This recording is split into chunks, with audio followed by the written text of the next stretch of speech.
O espiritismo anda no ar, difunde-se pela força das coisas, porque toma felizes os que o professam. Allan Kardec, o codificador da doutrina espírita, escreveu essa frase há quase 150 anos. Desde então, milhões de pessoas no mundo inteiro adotaram a doutrina espírita como religião, roteiro de vida ou opção filosófica. Mesmo confundido com outras tradições religiosas, caluniado ou mal compreendido, o espiritismo continua a ser estudado e amado. Somente no Brasil, há 2,3 milhões de adeptos e estima-se em mais de 30 milhões o número de simpatizantes. Mas o que é o espiritismo? No que ele pode contribuir para tornar o homem mais feliz? Como é a sua prática? Quem nos responde tudo isso é o professor Raul Teixeira, um dos mais conhecidos médiuns e conferencistas espíritas. E veja ainda dicas de leitura e o quadro Evangelho no Ar.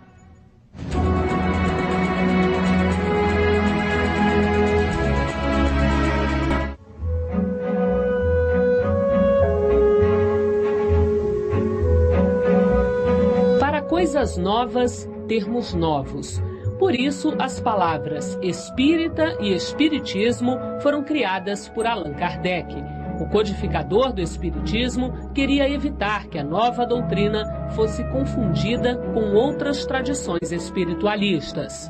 Estava reservada a Allan Kardec pela espiritualidade superior, uma tarefa ímpar a ser desempenhada em seguida ao século das luzes. Diz-nos Emmanuel exatamente assim: competia ele trazer algo que elevasse a fé novamente, agora baseada na razão, a célebre fé raciocinada. Kardec, em O que é o Espiritismo, define a doutrina espírita como uma ciência que trata da natureza, origem e destino dos espíritos, bem como de suas relações com o mundo corporal. Essa afirmação põe o mundo dos espíritos em primeiro plano, sendo lá o mundo real. Ou seja, o mundo material é apenas uma cópia, onde os espíritos têm a oportunidade de melhorar e aprender com suas próprias experiências.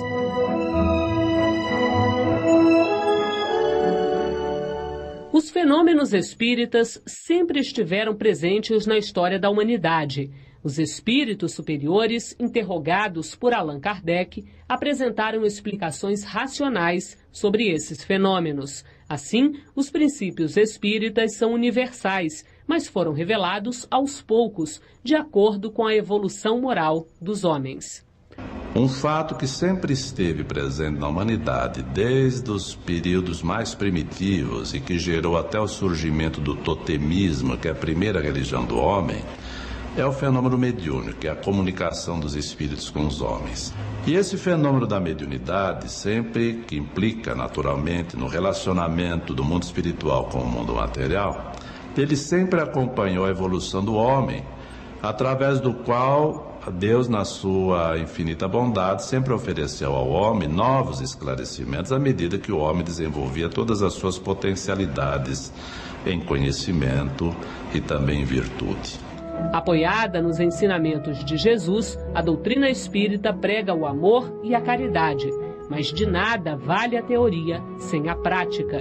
Por isso, o Espírito Verdade recomendou aos espíritas: amai-vos e instruí-vos.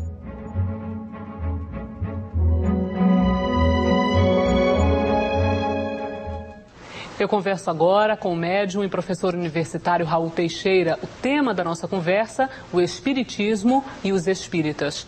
Raul, é fácil explicar o que é ser espírita? É fácil de explicar, porque ser espírita é uma postura diante da vida, em que nós adotamos como pauta de comportamento as excelências das leis divinas que nos foram ensinadas por Jesus Cristo e que o Espiritismo revive. É fácil dizer-se a respeito de uma pessoa espírita, porque é aquela que considera a vida naquilo que a vida tem de melhor e de maior. Ou seja, a importância de vivermos cada dia sem atropelos, de saber que a cada dia já basta o seu afã, a cada dia já basta o seu mal. Ser espírita é uma postura diante da vida que nos leva a buscar sempre o nosso reequilíbrio, o nosso equilíbrio, a nossa reconstrução, a nossa construção, realizar aquilo que sentimos falta na nossa própria intimidade. E cada qual de nós que busca o espiritismo, busca na tentativa de fazer esse trabalho de complementação. Bom, a explicação é fácil. Agora, ser espírita é fácil? É outra questão. Ser espírita é complexo, porque implica no indivíduo ter essa coragem, essa audácia de vivenciar esses ensinos que Jesus Cristo estabeleceu para a vivência nossa no mundo. Por que você fala de audácia em vivenciar esses ensinamentos? Porque o mundo sempre nos faz propostas opostas. O mundo é anticrístico. O mundo está sempre nos levando para o vício, para a falcatrua, para a corrupção em todos os sentidos, para a prostituição das coisas. Tudo o mundo nos ajuda ou nos ensina a prostituir, a deteriorar, a desfazer, a desconstruir. Então, obviamente, que precisamos ter a audácia de nos manter no caminho do bem, de fazer as coisas como devem ser feitas, apesar de todos os incentivos ao redor nos propor coisas diferentes. Então, é uma audácia, porque você tem que ter aquilo que nós chamamos de a coragem do bem. Né? Então, Jesus Cristo foi muito interessante quando ele diz assim: aqueles que quiserem vir após mim, né, o respeito ao livre-arbítrio, tome sua cruz, quer dizer, seus compromissos, negue-se a si mesmo, seu amor próprio, seu orgulho, não é? E sigam-me. Então, isso falado parece uma coisa simples, mas isso vivenciado é complexo. Porque nós carregamos por dentro de nós mesmos atavismos reencarnatórios, coisas que nós construímos negativamente dentro de nós e que é uma construção emocional, sentimental, racional, e que depois, para você desconstruir essas coisas, esses edifícios, essas elaborações, para dar valor ao ensino de Jesus Cristo, né? Então nós dizemos popularmente que o indivíduo está cheio de si, quando ele está no auge do orgulho, da prepotência, e enquanto nós estivermos cheios de nós, não há espaço para Jesus. Daí, para que tenhamos uma vivência crística, minimamente, eu preciso ir me esvaziando de mim mesmo. Então eu tenho que ir abrindo mão do meu amor próprio, no sentido do orgulho, do meu carrancismo, da minha vaidade. E isso não é um trabalho que se faça com estalos de dedo, do dia para a noite, é um trabalho que exige as reencarnações. Bom, se ser espírita é fácil explicar, mas é complexo ser de fato, vivenciar. Por que há uma certa ou até muita resistência por parte de algumas pessoas que preferem, a princípio, ser apenas simpatizantes do espiritismo e não se assumem como espíritas? Por que essa resistência? Daí, Cláudio, eu lhe havia dito que precisa dessa audácia. E eu tenho que ter coragem. Eu costumo me exprimir dizendo que o espiritismo é uma doutrina muito mais para quem tem coragem de enfrentar-se, para quem quer mudar, para quem não está satisfeito consigo mesmo, para quem acha que pode melhorar, para quem acha que pode fazer alguma coisa de melhor para o mundo, para a vida, para a sua sociedade. Então, muita gente prefere não se envolver, até porque há uma certa fala popular de que quem se envolve com essas coisas depois não pode deixar. E tudo que as pessoas mais prezam é pular de galho em galho.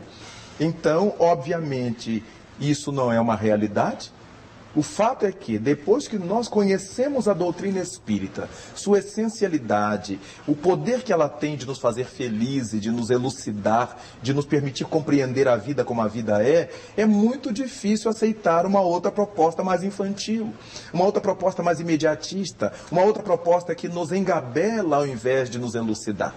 Então se diz que é difícil sair ou que não se pode sair. Não é que não se pode. Há muita gente que esteve algum dia frequentando locais espíritas, que até leu obras espíritas e que hoje estão em outra situação.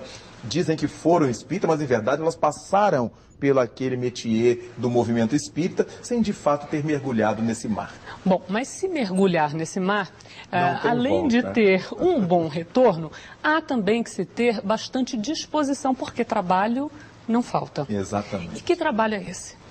Bom, o primeiro trabalho que a doutrina espírita nos apresenta como espíritas é o trabalho de dentro. É começar a fazer uma retomada de como nós estamos.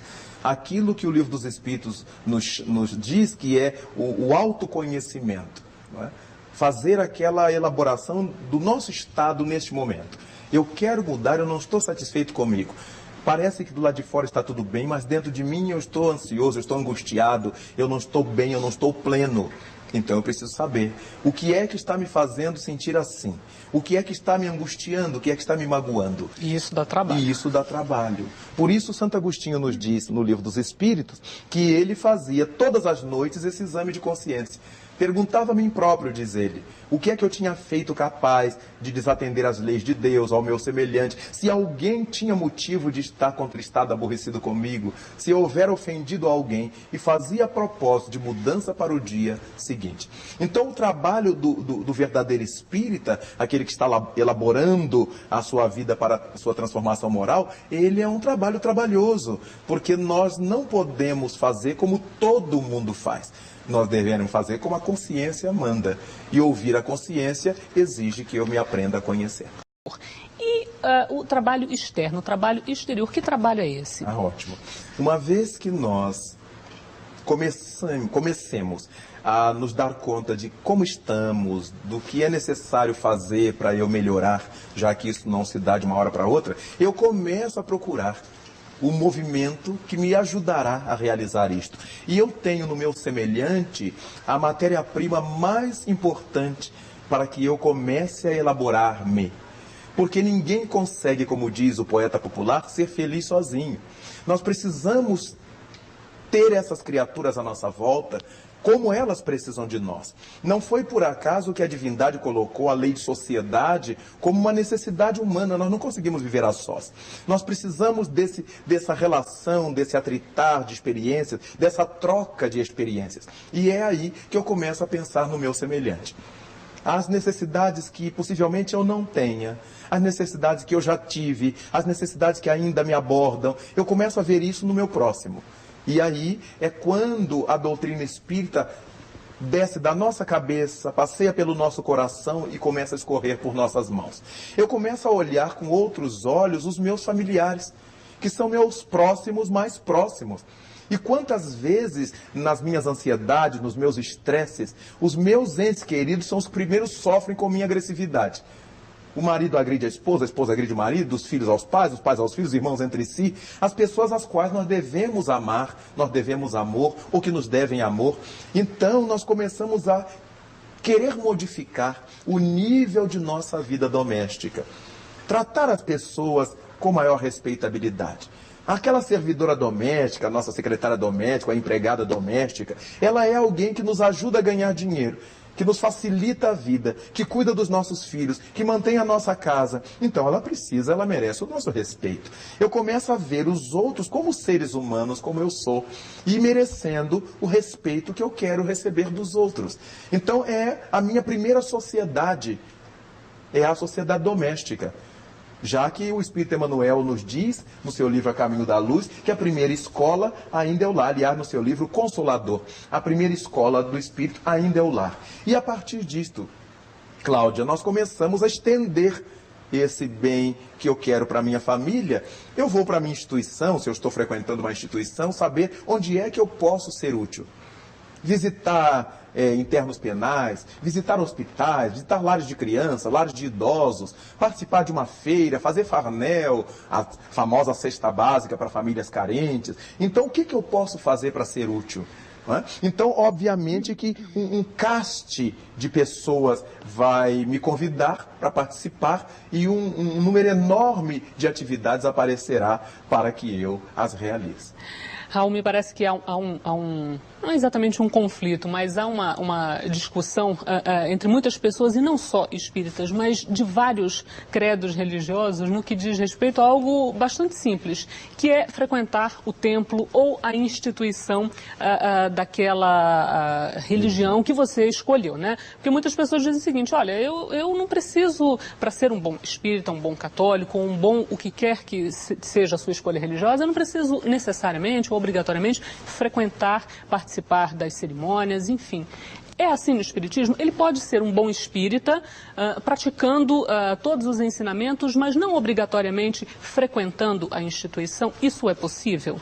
Isto é plenamente possível. A instituição, para nós, é o nosso QG. É o nosso quartel-general, é onde nós vamos trocar experiência. Porque se eu sou espírita sozinho no meu gabinete, eu não troco com ninguém. E eu fico um teórico. Eu tenho aquela pureza em branco. Eu só tenho condição de avaliar se aquilo que eu estou aprendendo, eu estou vivendo de fato no atrito físico com outras pessoas, na relação social com outras pessoas. Aí é que eu vejo quando alguém me olha feio, quando alguém pisa no meu calo, quando alguém me diz uma coisa que eu não gostei, quando alguém discorda de mim. Porque normalmente as pessoas que são religiosas, sem essa convivência, elas são muito temperamentais. Elas querem sempre dar a última palavra, elas querem sempre ser as donas da verdade. Eu digo que seriam os espíritas de gabinete. Eles estão sempre com tudo na ponta da língua, eles sabem de tudo, mas não sabem viver. E o ideal do espiritismo para nós não é termos uma memória prodigiosa sobre os seus ensinamentos, é ter uma vivência pródica, né? Uma prática que diga que nós assim. A criatura pode ser boa espírita, teórica pode, mas se eu quiser complementar isso, não há como. E o centro espírita, quando ele nos é apresentado como um lar, é exatamente porque ali nós encontramos os embates, as opiniões, as discordâncias, as pessoas que são diferentes de nós, as que pensam o espiritismo com outra cabeça, e muitas vezes nos ajudam, porque eu tinha uma interpretação calcada dos meus filtros culturais, nos meus filtros emocionais. E eu converso com outra pessoa que tem outros filtros diferentes dos meus e certamente me darão outras observações a fazer, outros enfoques sobre o mesmo espiritismo.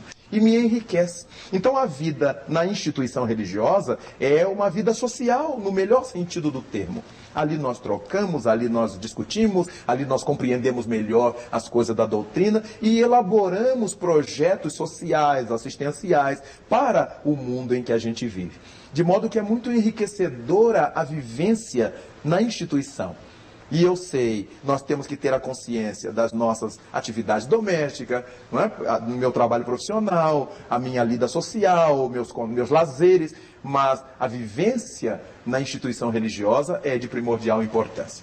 Mas, em última análise, se eu quiser ser espírita no meu gabinete, eu tenho todo o direito de fazê-lo, mas vou perder um quinhão muito importante, que é o da troca. Raul, também citando um pouco outras religiões, é muito comum que com o passar do tempo haja uma nova interpretação para os mesmos dizeres. Por exemplo, só para citar um exemplo, questões bíblicas, há uma nova interpretação porque o mundo está evoluindo, então há uma nova leitura. No Espiritismo, isso também acontece? Há essa nova leitura, essa nova visão, esse aprimoramento do que foi dito, do que está na Bíblia, por exemplo, só para citar um exemplo mais candente? É muito interessante porque nós lemos no Livro dos Espíritos algo formidável. O Espírito de Verdade diz assim: viemos falar claro, de modo a que ninguém possa pretextar ignorância, já que os ensinos de Jesus Cristo, muitos deles estavam sob o véu da alegoria. Essa alegoria é que permite às criaturas a interpretação da sua cabeça. E as mais variadas. As mais variadas, porque é uma alegoria. Se você apresenta uma imagem ao indivíduo e diz: o que você está vendo? Cada indivíduo ao qual você apresentar, ele estará diante de uma imagem conformada com a sua estrutura interna. Mas como os espíritos vieram falar claro, e eles dizem assim: é preciso amar, você não tem como fugir disso. O que você pode discutir é que formas terá para amar, que forma de amor usará, mas que é preciso amar, não tem para onde fugir. Daí a doutrina espírita, particularmente o Evangelho segundo o Espiritismo, Allan Kardec estabelece que ele procurou pensar os ensinos morais da vida de Jesus. Não tem como você distorcer. Agora, todas as coisas, os atos de sua vida comum, se ele subia a montanha, se ele descia a montanha, se ele curou 10, se ele curou 100, se ele curou 1000, isso tudo é discutível. Mas que ele curou, não é discutível. Não. Então é daí que a gente verifica que a doutrina espírita tem estruturas mais sólidas e não permite que você interprete ao bel prazer, porque você esbarra com outros problemas à frente. Para nós concluirmos, Raul, o maior ensinamento da doutrina espírita é: fora da caridade não há salvação. Porque a caridade, segundo Paulo de Tarso, é o amor dinâmico. E segundo João, o amor é Deus. Então, fora de Deus, nada feito. Muito obrigada pela sua entrevista. Muito obrigado.